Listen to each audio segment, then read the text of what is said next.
আজকের দিনটা ছিল 20 মে, একটা স্পেশাল দিনই বলতে পারো। একটা ছুটির দিন ছিল। ছুটির দিন মানেই আমাদের বাড়ির আবদার হচ্ছে স্পেশাল কিছু খাবার, মানে দিনটা স্পেশাল ভাবার জন্য স্পেশাল খাবারটা খুব জরুরি, এটাই হচ্ছে বক্তব্য। তো সেই কথা মাথায় রেখে ফ্রিজে কিছু বোনলেস চিকেন রাখা ছিল। তাহলে ভাবলাম তাহলে চলো বোনলেস চিকেন দিয়ে ঝটপট করে কিছু একটা বানিয়ে নিই। ঝটপট করে বানাবো বললেই তো আর বানানো যাবে না, একটু ম্যারিনেট করে রাখতে হবে। তার জন্য সকাল সকাল ঘুম থেকে উঠেই ম্যারিনেট করার জন্য লেগে পড়েছি। একটু নুন, একটু গোলমরিচ গুঁড়ো, একটু আদা রসুন বাটা, একটু সয়া সস আর একটু কর্নফ্লাওয়ার দিয়ে ভালোভাবে ম্যারিনেট করে নিচ্ছি। সাথে দিয়েছিলাম একটা ডিমটা দিয়েছি এই কারণে যে চিকেনটা ভালো সফট রাখে ডিমটাকে। ভালোভাবে এটা ম্যারিনেট করে নিলাম, চামচ দিয়েই ম্যারিনেট করে নিলাম। তোমরা প্রত্যেকেই জানো আমার চিকেনটা হাত দিয়ে ধরতে একদমই ভালো লাগে না, কাঁচা চিকেন বা মাছ যেটাই হোক না কেন। চামচ দিয়েই ভালোভাবে ম্যারিনেট করে নিয়েছি আর এটা ভালোভাবে ম্যারিনেট হয়েও গেছে। তাহলে এবার একটু রান্নাবান্না প্রসেস শুরু করি। কিন্তু তোমরা ভাবছো এটা কি চিলি চিকেনে কি আলু দেবে নাকি?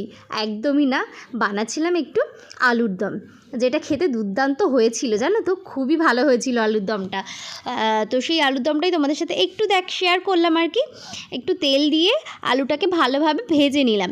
আমি কিন্তু একদমই সেদ্ধ করে নিইনি আলুটা, মনে হয়েছে তো রান্না করতে শুরু করে দিয়েছি, সেদ্ধ আর কখন করব। তো আলুটাকে কেটেই ভাজা বসিয়ে দিয়েছিলাম, ভাজা তো হয়ে গেল। তাহলে এবার একটু ফোড়ন দিয়ে দিই, একটু শুকনো লঙ্কা, একটু গোটা গরম মশলা, দারচিনি, লং, একটু গোলমরিচ আর একটা শুকনো লঙ্কা দিয়ে দিয়েছিলাম আর একটা এলাচ দিয়ে দিয়েছিলাম। একটু ফোড়নটা নেড়ে চেড়ে যখন একটা দারুণ গন্ধ বেরিয়েছিল তখন একটু পেঁয়াজ কুচি দিয়েছিলাম আর একটু পেঁয়াজ বাটা দিয়ে দিয়েছিলাম আর দিয়েছিলাম সামান্য নুন, তাহলে আর কি পেঁয়াজটাকে গলতে সাহায্য করবে। আর দিয়ে দিয়েছিলাম একটা বেশ বড় সাইজের টমেটোকে গ্রেট করে কি তোমরা বেটেও দিতে পারো বা পেস্ট করেও দিতে পারো। বাস একটু নেড়ে চেড়ে যে রেগুলার গুঁড়ো মশলাগুলো থাকে সেগুলোই দিয়ে দিলাম, একটু হলুদ গুঁড়ো, একটু জিরে গুঁড়ো, একটু গোলমরিচ গুঁড়ো, একটু ধনে গুঁড়ো আর একটু লঙ্কার গুঁড়ো, আর দিয়েছিলাম আদা বাটা বেশ খানিকটাই, ওই তাও যে খুব বেশি এরকম না, 1 টিস্পুন মতন দিয়ে দিয়েছিলাম।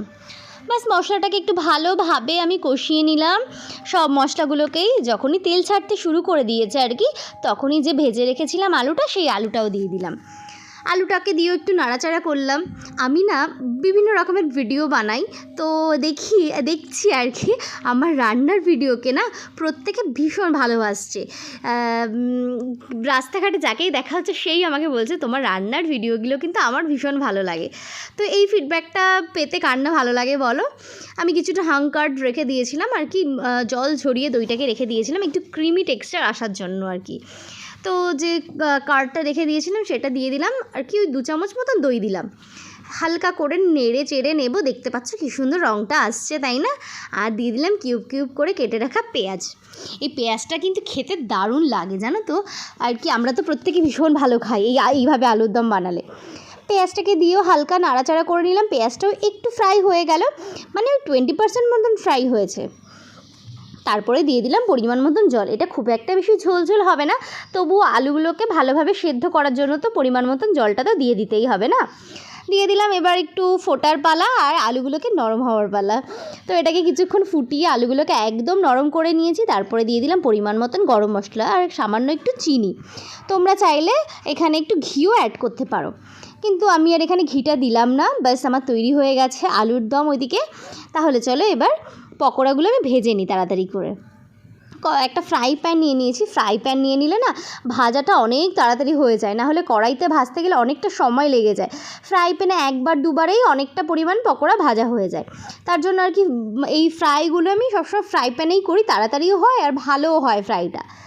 একটু লো হিট হাই হিট মিলিয়েই আর কি পকোড়াগুলোকে ভেজে নিয়েছি। একেবারে হাই হিট দিলে বাইরেটা পুড়ে যাবে কোডিংটা আর ভেতরে একদমই কুক হবে না। লো হিটেই বলতে পারো, লো হিট মিডিয়াম হিট মিলিয়েই পকোড়াগুলো ভেজে নিয়েছিলাম। একটু লাল লাল করেই ভেজেছিলাম, আমাদের বাড়িতে প্রত্যেকে একটু লাল লাল করে ভাজাটাই পছন্দ করে খেতে, তার জন্য আর কি সবসময় আমি লাল লাল করে একটু ভাজি। চিলি চিকেনটা আমাদের বাড়ির প্রত্যেকেই খেতে ভীষণ ভালোবাসে, আর আমার বানাতেও মোটামুটি মন্দ লাগে না। তবে আগে আমি খুব ভালো একটা চিলি চিকেন বানাতে পারতাম না, রিসেন্টলি যে চিলি চিকেনটা বানাই সেটা প্রত্যেকে ভীষণ ভালো খায়। আমি যে পকোড়া ভাজার জন্য যে তেলটা নিয়েছিলাম সেই তেলটা থেকে একটু তেল দিয়ে দিলাম আর দিয়ে দিলাম বেশ খানিকটা রসুন কুচি। এখানে কিন্তু অনেকটা রসুন কুচি দিয়েছিলাম, প্রায় 15-16 কোয়া রসুন কুচি দিয়ে দিয়েছিলাম। রসুন কুচিটা দিলে না বেশ ভালো ফ্লেভার আসে। তারপরে দিয়ে দিলাম এই যে ক্যাপসিকাম পেঁয়াজ কেটে রেখেছিলাম, সেটা দিয়ে ভালোভাবে একটু হাই হিটে ভেজে নিলাম।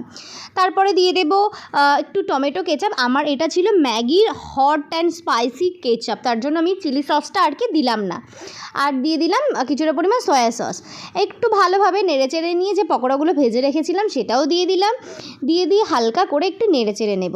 তারপরে দিয়ে দেবো একটু কর্নফ্লাওয়ার গুলে রেখেছিলাম, ওই 1 চামচ কর্নফ্লাওয়ার 1 বাটি জলে গুলে রেখেছিলাম, সেটাই দিয়ে দিলাম। যে যেরকম গ্রেভি পছন্দ করো আর কি সেই পরিমাণে দিলেই এনাফ।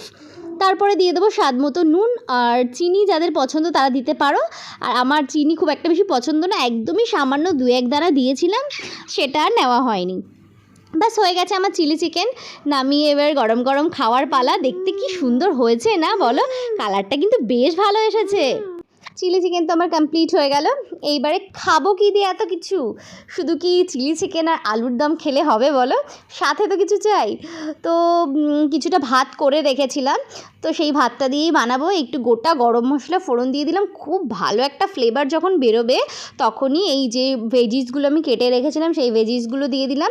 হালকা 1 মিনিট মতন ঢেকে দিয়েছিলাম, ভালোভাবে আর কি ভাজাটা হয়ে গেছে, গলে গেছে।